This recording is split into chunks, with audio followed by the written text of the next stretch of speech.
Bismillahirrahmanirrahim. Assalamualaikum warahmatullahi wabarakatuh. Innal hamdalillah nahmaduhu wa nasta'inuhu wa nastaghfiruh. Wa na'udzu billahi min shururi anfusina wa min sayyiati a'malina. Man yahdihillahu fala mudilla lahu wa man yudlil fala hadiya lahu. Asyhadu an la ilaha illallah wahdahu la syarika lahu wa asyhadu anna Muhammadan 'abduhu wa rasuluh.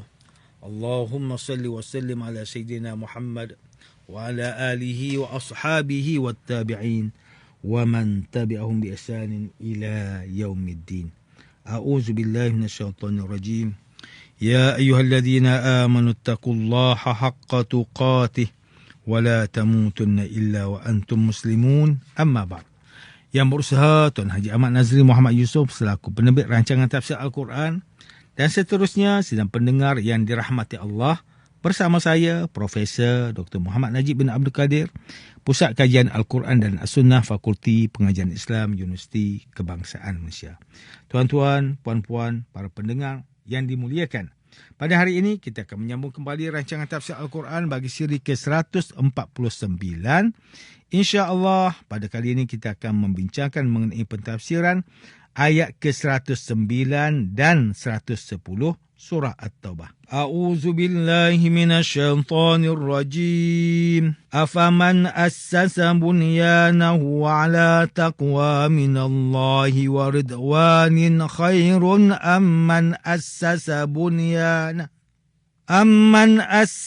bunyanahu ala shafa jurufin harin fanhara bihi fi nari jahannam. Wallahu la yahdil qawmal zalimin. La yazalu bunyanuhumul ladhi banaw ribatan fi qulubihim illa an taqatta'a qulubuhum. Wallahu alimun hakim. Maka adakah orang yang membangunkan masjid yang didirikannya di atas dasar takwa kepada Allah dan untuk mencari keredaan Allah itu lebih baik? Ataukah orang yang membangunkan masjid yang didirikannya di tepi jurang yang hampir runtuh? Lalu runtuhlah ia dengan yang membangunkannya ke dalam api neraka. Dan ingatlah Allah tidak akan memberi hidayah petunjuk kepada orang yang zalim. Keruntuhan masjid yang dibina oleh mereka yang munafik itu sentiasa menjadi penyakit syak dan keluh kesah lebih daripada yang sedia ada dalam hati mereka. Dan tidak akan habis kecuali apabila hati mereka hancur luluh dalam tanah. Dan ingatlah Allah Maha mengetahui lagi Maha bijaksana.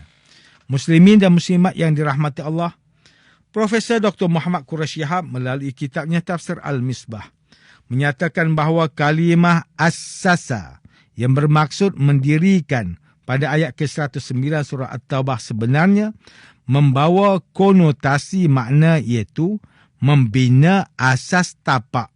Ayat ke-109 surah At-Taubah ini menyamakan motivasi dan tujuan sesuatu perbuatan. Sama seperti membangunkan tapak asas sebagai pembinaan rumah atau bangunan. Tapak asas sesebuah bangunan perlulah kukuh supaya bangunan yang dibina stabil dan mampu bertahan daripada sebarang gangguan yang berpotensi merosakkan atau lebih parah sehingga meranapkan bangunan. Bagi seorang Muslim, tidak ada motivasi yang lebih kuat selain daripada takwa kepada Allah Subhanahu Wa Taala. Ketiadaan takwa dalam diri dan tapak asas yang tidak kukuh tersebut telah mengakibatkan runtuhnya bangunan yang dibina oleh orang munafik. Runtuh menyembah bumi sehingga turut menelan orang munafik itu ke perut bumi dan jurang neraka. Manakala pada ayat la yazalu bunyanuhumul ladzi banaw ribatan fi qulubihim illa an taqatta'a qulubuhum.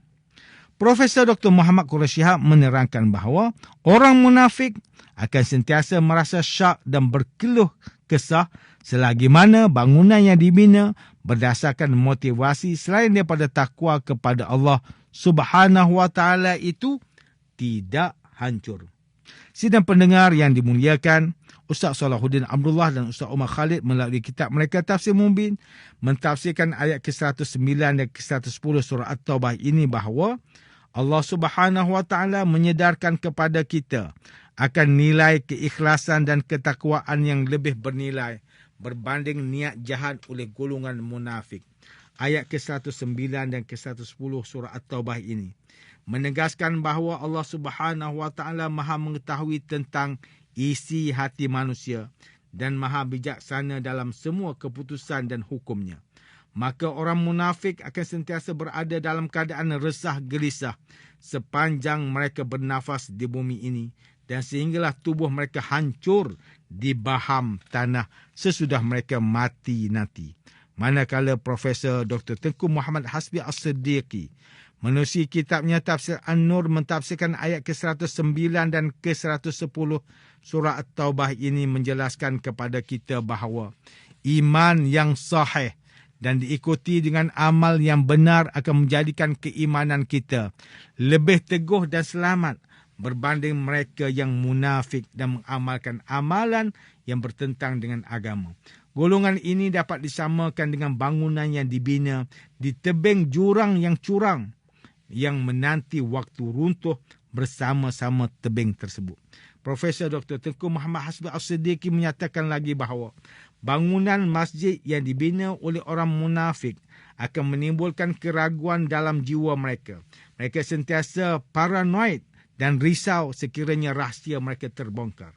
Orang munafik juga sentiasa berasa gelisah kerana menghitung nasib diri mereka setelah Rasulullah sallallahu alaihi wasallam memerintahkan agar bangunan yang dibina mereka itu diruntuhkan dan dibakar. Mereka takut seandainya mereka dijatuhkan hukuman bunuh disebabkan oleh pendustaan dan kemunafikan mereka yang amat keterlaluan. Ayat ini mengingatkan kita kembali bahawa Allah Subhanahu Wa Taala Maha mengetahui akan segala isi hati makhluknya dan Maha bijaksana dalam setiap perbuatannya. Manakala Profesor Dr. Haji Abdul Malik bin Abdul Karim Amrullah atau lebih dikenali sebagai Hamka melalui kitab Tafsir Al-Azhar ketika mentafsirkan ayat ke-109 dan ke-110 surah At-Taubah menjelaskan bahawa pangkal ayat ini merupakan satu pertanyaan yang ditujukan kepada kita untuk berfikir mana yang lebih baik di antara membina sebuah bangunan di atas dasar ketakwaan dan keredaan kepada Allah Subhanahu Wa Taala berbanding membina dengan niat yang salah yang dapat diumpamakan seperti membina sebuah bangunan di tepi jurang neraka yang dibina dengan tujuan mencari nama, menunjukkan kekayaan dan memecah belahkan masyarakat. Hamka menyatakan ayat ke-110 surah At-Taubah merupakan satu pengajaran kepada kita bahawa sesuatu bangunan yang dibina tanpa niat yang ikhlas pasti akan menjadikan orang yang membinanya merasa resah gelisah. Mereka merasa tidak keruan kerana mereka sendiri menyedari dan mengetahui apa yang dilakukan mereka itu salah dan tidak ada jalan penyelesaian melainkan mereka mengaku salah dan bertaubat akan kesalahan yang dilakukan. Mereka juga risau seandainya ada orang lain mengetahui akan niat sebenar mereka. Namun mereka lupa bahawa Allah Subhanahu Wa Taala Maha mengetahui lagi Maha bijaksana. Kelak apa yang disembunyikan dalam hati mereka akan terbongkar juga lama kelamaan. Bak kata pepatah, sepandai-pandai tumpai melompat, akhirnya kecundang ke tanah juga akhirnya. Tuan-tuan dan puan-puan yang dirahmati Allah, demikianlah tafsir bagi ayat ke-109 dan ke-110 surah At-Taubah menurut pentafsiran oleh para ulama. Ayat ke-109 dan ke-110 surah At-Taubah ini menjelaskan teguran Allah Subhanahu Wa Taala kepada kita agar sentiasa memastikan niat apabila melakukan sesuatu hanyalah kerana ketakwaan dan mencapai keredaan Allah Subhanahu Wa Taala. Ayat ini turut mengingatkan kita bahawa setiap perbuatan baik bakal membawa natijah yang baik dan setiap perbuatan yang dimulakan dengan niat yang buruk pasti menatijahkan kesan yang negatif. Muslimin dan muslimat yang dimuliakan, ayat ke-109 dan ke-110 surah At-Taubah ini memberikan peringatan kepada kita supaya melakukan sesuatu perkara dengan niat yang baik. Ini kerana niat akan memberi kesan pada setiap perbuatan yang dilakukan dan Allah Maha mengetahui akan setiap isi hati hamba-Nya. Namun demikian, jika kita melihat situasi masyarakat pada hari ini, masih terdapat segelintir daripada kita yang tidak menyedari kepentingan menjaga niat dan menetapkan niat dalam melakukan sesuatu perkara. Kadang-kala kita melakukan sesuatu pekerjaan kerana mengharapkan ganjaran dan pujian oleh manusia, sedangkan segala rezeki, wang ringgit, kesihatan, kelapangan masa dan kebahagiaan rumah tangga merupakan kurniaan Allah Subhanahu wa taala kepada kita. Ingatlah bahawa Rasulullah sallallahu alaihi wasallam bersabda, "Innamal a'malu binniyat wa innama likulli imri'in ma nawa, faman kanat hijratuhu ila Allah wa rasulih, fahijratuhu ila Allah wa rasulih. وَمَنْ كَانَتْ هِجْرَتُهُ لِدُنْيَا يُصِيبُهَا أَوْ امْرَأَةٍ يَنْكِحُهَا فَهِجْرَتُهُ إِلَى مَا هَاجَرَ إِلَيْهِ." Sesungguhnya setiap amalan berdasarkan niat dan sesungguhnya setiap orang mengikut yang dia niat. Maka sesiapa yang hijrahnya kepada Allah dan Rasulnya, maka hijrahnya kepada Allah dan Rasulnya. Dan siapa yang hijrahnya kerana dunia untuk dia dapatinya atau perempuan untuk dikahwininya, maka hijrahnya mengikut apa yang dia hijrah kepadanya. Hadis riwayat Imam Bukhari. Dalam sebuah hadis yang lain, Rasulullah sallallahu alaihi wasallam bersabda, "Man samma'a samma'allahu bihi, wa man yura'i yura'illahu bihi." Barang siapa yang beramal kerana sum'ah, membuat sesuatu agar orang mendengarnya, maka Allah Subhanahu wa taala akan menjadikannya amalan sebagai sum'ah.